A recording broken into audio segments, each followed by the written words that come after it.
Salute to all the Patreon members, all the supporters. I want to thank you guys for your support and your contributions made to the platform. It really means a lot to me. Forgive me for being late. My schedule is very, very busy, and I appreciate your patience. All right, check out the links in the description box below for the Patreon page and the Facebook page. I just posted up a Patreon video about 2 days ago. All right, brand new Patreon video I just posted up talking about my upcoming trip to Germany. All right. Um, what else? What else? All right, let's get into it. So, Australian man arrested on Koh Fang Nan, I believe that's how you pronounce it, for 15 essays. All right. So, where is Koh Phangan Nan? Koh Phangan Nan is in the Gulf of Thailand. It's an island off the Gulf of Thailand. All right. It's on the other side of Phuket. So, Phuket, like if you look at a map of Thailand and go to the Phuket area, I forget the name of that province, but if you will see where Phuket is on the western coast of that strip, of that tail of Thailand, on the southeast part of Thailand. And on the other side, on the eastern side, close to the Gulf of Thailand, the island, that's where Koh Phangan is. All right. If you guys don't know who I am, my name is Splashway Beats. I've been either living abroad or traveling abroad for the last 15 years. All right. And I spent close to 8 years living in Thailand. All right. I never visited the Phuket area, but I heard a lot about it. I know a lot of people that moved over there. All right. So, yeah, that's a little bit about my background. But to give you the gist of this story right here, this guy, which I don't know why this publication right here, Tiger, and there's another publication called Asia Now. Well, Asia Now is basically just like a message form, and they share news on there. I don't know why some of these publications are trying to hide the identity of this asshole right here. All right, I'm going to show you his picture in a minute. This guy right here committed all these essays in grapes in his home country of Australia, and he was arrested for it. I believe he posted bail and then fled the country, right? And then he fled to Thailand to get away from these charges, all right? Actually, let me show you his photo right now. I want to show you what he looks like right now. This is a picture of him, okay? Allegedly, I read somewhere he's like an energy healer. One of those spiritual energy healer guys, right? And that's probably how he got caught up in all those cases back home in his home country of Australia.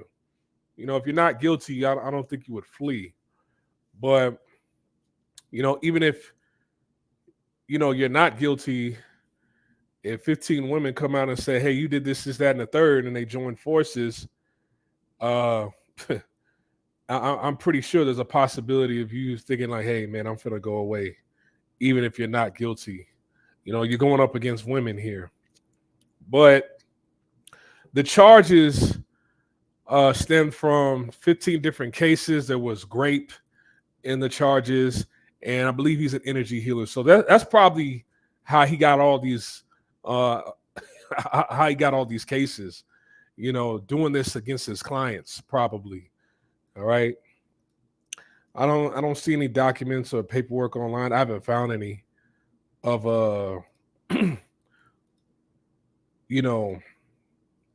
going into detail, right? Want to get into Thailand's perspective, all right, because they had to call immigration to get him deported. So, Immigration Bureau officers arrested an Australian man who had evaded justice for 15 essay cases in his home country. He was found hiding on this island in Surat Thani province. The commander of the Royal Thai Police, this guy right here, instructed officers, particularly those from the Immigration Bureau, to intensify their efforts in investigating illegal foreigners in Thailand. This crackdown aims to prevent the country from being used as a refugee for criminal activities or a hideout for fugitives.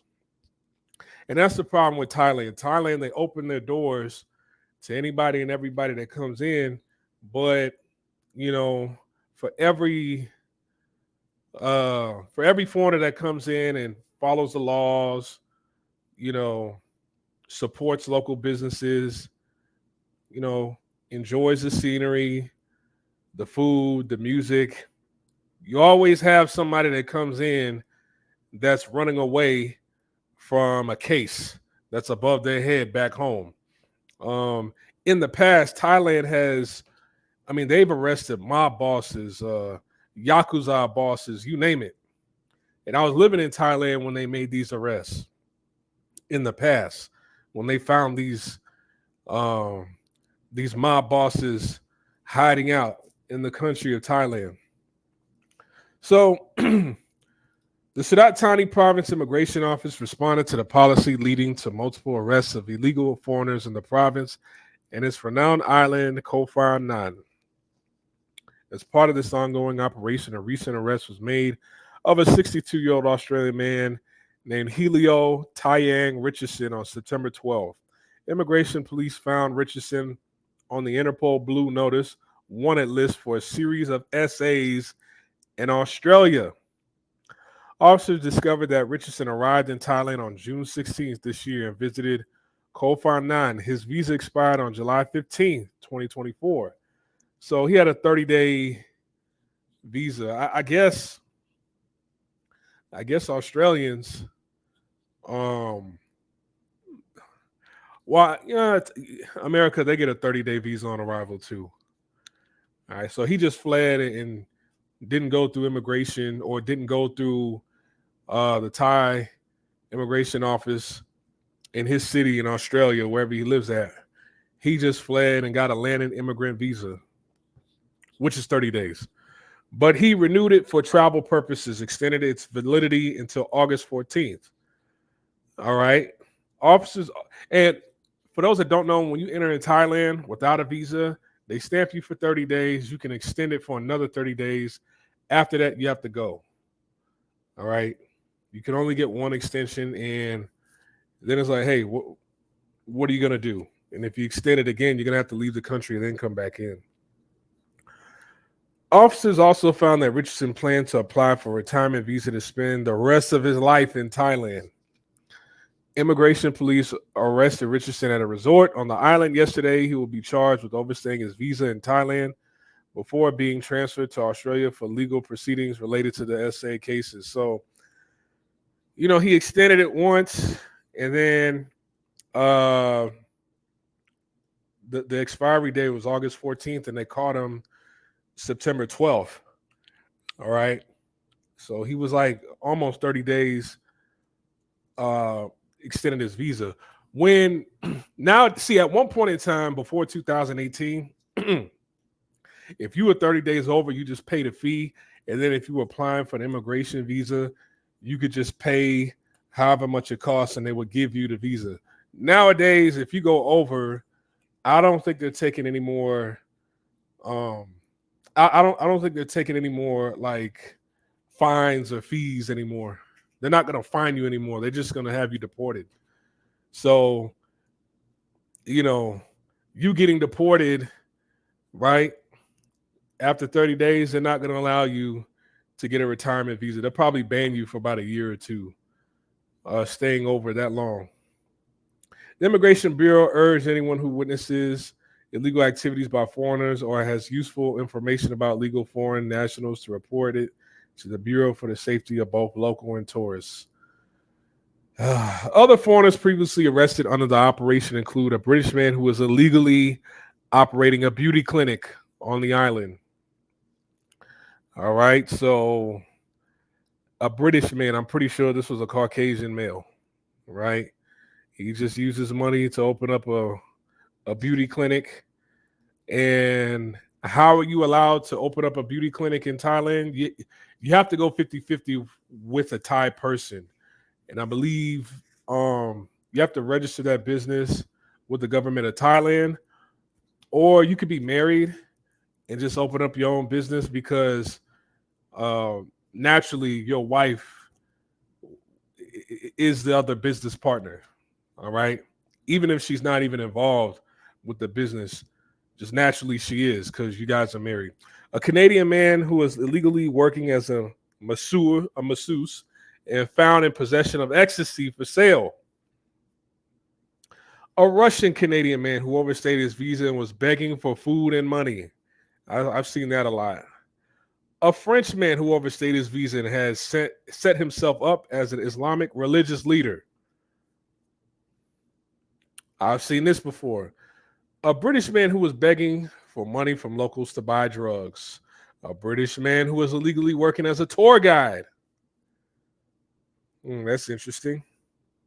A Swiss man who was illegally operating a barbershop.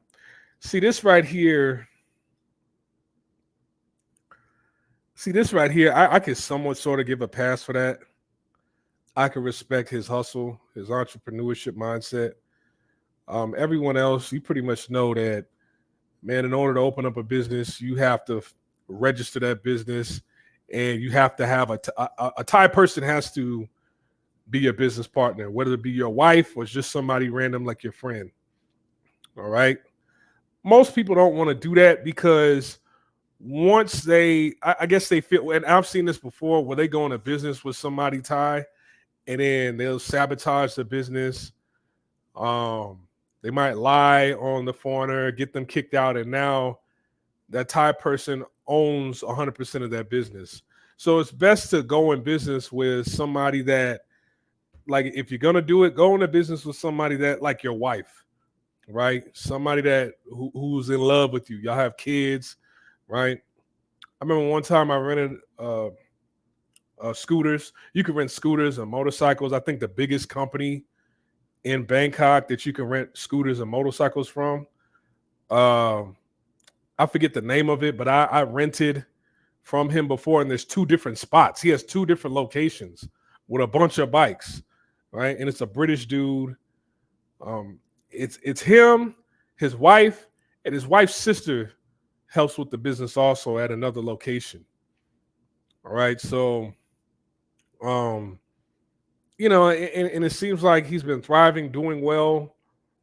Uh, it's it's your wife and your sister-in-law. I would trust that person over somebody you met in college over there, right? Or your next door neighbor that you have lunch with every day.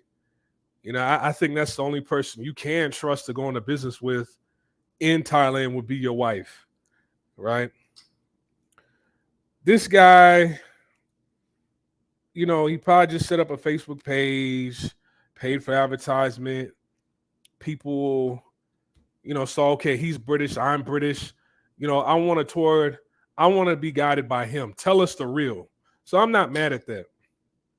But all the begging for drugs and, you open up a barbershop, all right, begging for money, getting caught with drugs, I don't feel sorry for them. And look at them. Like, you could arguably say that just like this guy up here, all these people that were caught right here, more than likely they were Caucasian. All right. And they caught them working regular jobs. Brothers, you don't really see, like, if brothers are working, they're either working in the gym district, they're a digital nomad, right? Or they're an English teacher. That's it. But working at a beauty clinic, he probably wouldn't even get clients. If he's selling food, probably wouldn't have any customers. All right. Because throughout Asia, I've seen, well, except for Japan, but other countries in Asia, I never really see the locals support black businesses at all. Right. The only place where I've seen that was Japan. And like Korea, they might support a brother who has a black business if he's doing something stereotypical, like, if he's a basketball coach or if he's a singer or a dance teacher, right? A break dance teacher in hip hop or whatever, or, he's a vocal coach, or a DJ. And DJs, it's not like people are coming to you. Like you have to pretty much promote yourself to get hired at these clubs, or unless you throw your own parties, right? So certain places where you're doing stereotypical work, people will hire you. But this guy right here, right? He's you know what? Let me just go back to shutting from the sky. They found dude on tiny island. Leave them Western women alone. They like to call the police. Brothers, they don't do this stuff, but immigration stop us in the street for passport. You have a point there. When I was in Thailand, only got stopped in the streets of, only got stopped and asked for my passports in the streets whenever I was walking like at 2 or 3 o'clock in the morning. And I understand it. I get it. Right. I wasn't mad at that. But I was always within I was never on overstay. But this guy right here, right, which I don't know why the media was trying to protect him, his image or his identity. This guy right here, I'm gonna show you. These are the type of people that they're trying to get up out of Thailand, right? People that they run from one country because there's a warrant, right? They post bail and they skip out of the country. They fly out and they run to Thailand, right? Criminals that run to Thailand, and then, people like him, they feel emboldened to run to Thailand because who's going to stop me? I can open up a business. I can get a job. I don't need a visa, right? Because I'm bringing in the clients because of my face card. And what is his face card? Well, I mean, what's understood doesn't really need to be said. Okay, the color of his skin is bringing in the clients. Uh-oh. All right. That's why a lot of them, like when they do get caught, they're caught working these regular jobs that it's like, well, how did he get that job? Or they become a yoga instructor. They like a lot of locals, especially in Asia, they love hiring Caucasian people, especially in China, right? They'll hire white people in China, and they don't even work there. They just hire them for the grand opening and for them to cut the ribbon and to put their face on the advertisements. Why? Because they feel like, well, in order to legitimize my business, I need to have a white face on there, right? So if you go to certain barbershops, especially in Thailand, you walk through barbershops, you'll see like on the front, every barbershop, they'll have bottles with different haircuts, hairstyles. It's a chart, and they're numbered. And you can point at a certain number with a certain hairstyle and say, hey, I want that hairstyle, right? Their chart has like Justin Bieber, Justin Timberlake, Britney Spears, right? Anybody who's on fire or in the entertainment industry who's white, they'll have them on that chart, right? George Clooney, Brad Pitt, they'll have them all on this chart. They'll have them on the front of the building, and you're like, oh, okay. I'm like, why wouldn't you get Thai people, local Thai people to, take pictures and cut their hair and then put them on the front of the advertisement? Why? I mean, I guess in their mind it's like, hey, I will get more clients if like we have white advertisements and I cut their hair just like a Justin Bieber or Justin Timberlake or Britney Spears. It makes them feel, I guess, closer to a white celebrity, right?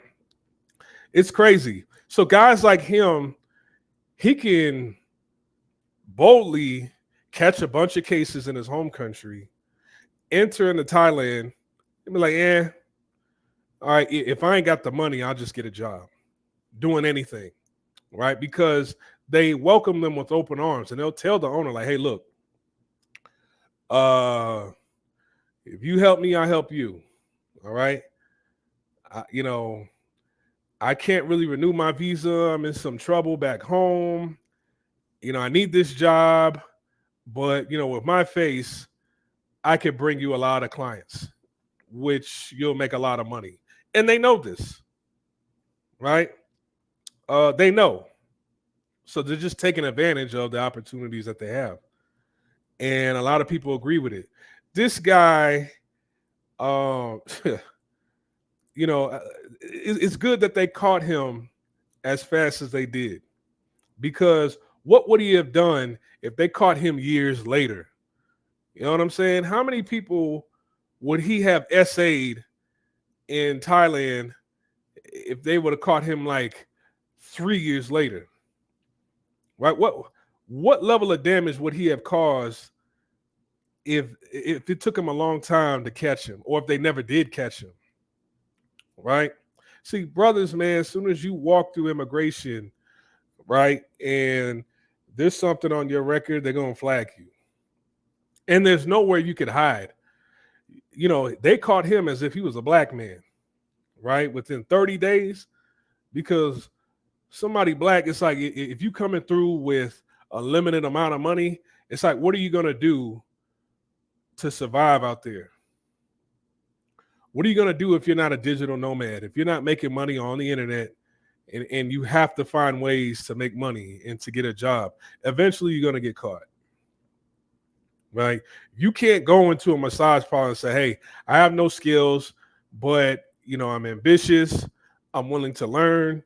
Teach me the ways of being a masseuse, and I'll bring in clients for you. They were like, hell no, you ain't gonna bring in clients for us. You're gonna drive clients away. So go away. Right?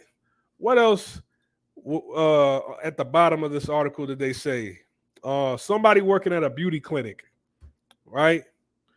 You ain't open up no barbershop, no beauty clinic, and then bringing in clients on and illegally just means you have the money to open up your own spot, and you started advertising and bringing in local people to your barbershop or your beauty clinic. That won't even go down. I've never seen that in Thailand, in most Asian countries, right?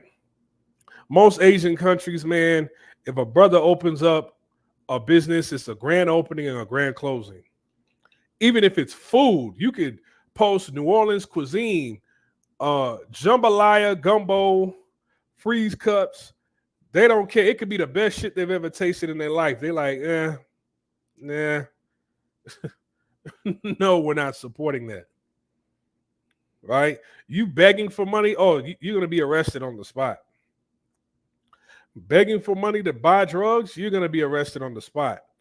A French man who overstayed his visa has set himself up as an Islamic religious leader, like a cult leader. I've seen that before. I've seen, I went to school. For those that don't know, I went to college in Thailand. All right. So at the university I went to, there was this guy from Idaho. All right. It was a white guy from Idaho.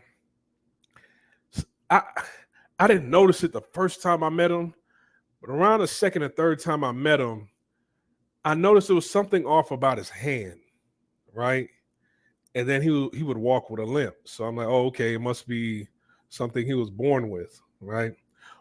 I never had classes with him. I didn't have any classes with him, but his girlfriend, I had a bunch of classes with her, right? And then they eventually broke up after about the first or second semester because he was like a senior, and me and his girlfriend were freshmen, and they broke up pretty soon after I got there. But she was trying to invite me to both of them were trying to invite me to like this after school Christian group that they had, and I was like, no, thank you. And so they was like, oh, okay, if you change your mind, we're over here. Well, okay. So I saw pictures and videos of this like church group and this Christian group that they set up. I saw it on Facebook. It was a bunch of students from the school that went there. I was like, what? So I asked the girl, I'm like, how long have you been a Christian? She said, about 8 months. basically, when she first got to Thailand and met him in class, she converted to Christianity when she met this one white dude, and she was from Burma. And I was like, oh my God, like like me and the other students, we would talk about this, right? So I was like, oh, okay, I'm not knocking anybody, but I'm like, man, you know, the complexion that these guys have is so powerful. It's like converting a lot of these women the moment they meet them into Christianity, if they are religious, right? So whatever religion they into, women that worship them, they'll convert right away. So, um, brothers, man, if you try to get into something in Thailand, everybody's gonna tell on you.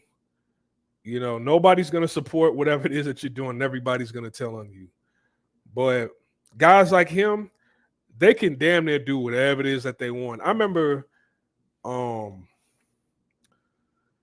man, there was this company, Succumbit, right? I forgot to cross like the main station, but it was on the main strip of Bangkok. If you ever been to Bangkok, you know what I'm talking about. There was a guy. He had a business selling meat to all like the restaurants and the food courts and all the high-end malls in Thailand. I'm like, wow, one guy, they're getting most of the meat from this guy right here. So you in business doing that, you gotta be rich, right? And for whatever reason, something happened where he was in business with this other foreigner. Both of them, the guy who owned the meat business, he was a white guy from Europe. This other person that he knew was another white guy from Europe. There was a discrepancy. They get into an argument, and then they get into a shootout. So they come into the country, start up these businesses because they can. Then the first thing they think, okay, I'm gonna get a gun. So somehow they got guns. They're just riding around on their motorbikes with it. They get into a shootout with each other. The guy who owned that meat company, his wife got hit, but she was Thai. I don't know if she died or anything like that. But they having shootouts, right? So everybody, I'm not saying everybody in the dominant society, when they come to Thailand, they're doing something illegal. No. There's a lot of people doing legal work from the dominant society. It's just that those who are criminals in the dominant society, it takes them a long time to get caught. It usually takes them a long time to get caught. This man getting caught within 30 days. Well, on overstay, 30 days after his overstay, that's pretty fast. Like he was only in the country for 3 months, right? That's pretty fast. Usually it takes these guys like, immigration to catch guys like this for years. There was this one guy, there's been a couple of arrests over the years where there were white guys, they're like on 20 years overstay, right? They've been on overstay since the 90s, and then they get caught like in 2019 or 2021 or something like that. And I'm like, what were these people doing to where they didn't get caught? Basically, it's, like this guy said, nobody really pulls them over and asks them for their passport. All right. Nobody pulls them over and asks them for their passport. And everybody's kind of in compliance with this person's overstay. Like they know. Right? They know, but it's like, hey, we got to protect him. Why? Because, of his skin, his epidermis, and he's making us money, right? And then the women are like, nah, this my husband right here. We got kids together, right? He got me some very, very light babies here. I'm not saying anything. The people that he's in business with, they're not saying anything. Who else am I going to get if something happens to him? My business is going to go down the drain, right? So, if everybody's in compliance with somebody's oversight, to them it's like business is booming, and they don't care about their background. So with these charges, right, these heinous charges, I guess, he must have set off a red flag, because I didn't even read into the case in Australia. It must be that bad if they got him that fast. All right. So should I show you guys an article again? Once again, I don't target, I'm not targeting anybody, any groups of people by race, right? I'm not trying to be racist or anything like that. I'm just telling you how it is in Asia. I'm surprised that they caught him that fast. And then when you scroll down here and they give you a list of all, the recent people who got arrested, and how they got arrested, what were they doing? See, this man, he wasn't even working. He wasn't even there that long yet. He was applying for what was that? The retirement visa. He was in the process of applying a retirement visa. These people right here that got arrested, they were running businesses, right? Beauty clinic, masseuse, beggars, religious leaders, another beggar right here, a tour guide, a barbershop, right?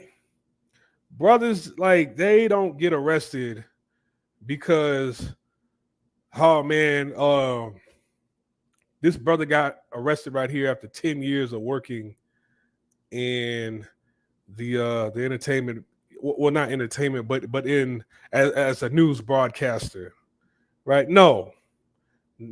No. The moment you show up on TV, on a Thai television, speaking Thai, you're wearing a suit, everybody's showing you respect. The moment you show up and it looks off, everybody's going to question your visa. Look what happened to those women in Indonesia during COVID. Was that a trigger word? During the pandemic, those two women in Indonesia, they just, documenting their life, as everybody do. Well, a lot of people do when they travel abroad. Just like, hey, this is where we live. This is how much we pay. You're just giving information to those that, are interested in traveling or moving to Indonesia. Not saying do this right now, but it's like, hey, eventually this pandemic is going to go away. What happened? She, they get, the moment they show their tree house, they get deported, right? The locals are calling for their arrests, right? But if somebody of this man's complexion, somebody of this man's complexion right here show up as, an anchor man, an anchor woman, a news broadcaster, you're in media, films, you're a director, you own a butcher shop, you own a very popular restaurant, you're a masseuse, you're a dentist, you're a doctor, you're a yoga teacher, nobody questions you. To them, it's like, hey, they'll probably scold the people around them, and put fear in their hearts for questioning their visa. They'll probably call them into a meeting, all the ties in there, like, hey, look here, we got Billy right here, right? Don't you dare talk about his visa status with anybody. Don't you dare call the laws on this man right here. If you do, I will find it, that, and so on and so forth. Whatever type of punishment they want to inflict on that staff. They probably telling everybody, hey, this man, keep your mouth shut. If police officers come around, you help Billy escape and don't say nothing. But you, hey, they be like, hey, look. They're like, the hell? What you doing coming over here trying to apply for a job? No. But there's a looking for, a apply for an opening positions sign over here. I forgot to take that down. All right. So, does anybody have any questions, comments, or concerns about this article right here?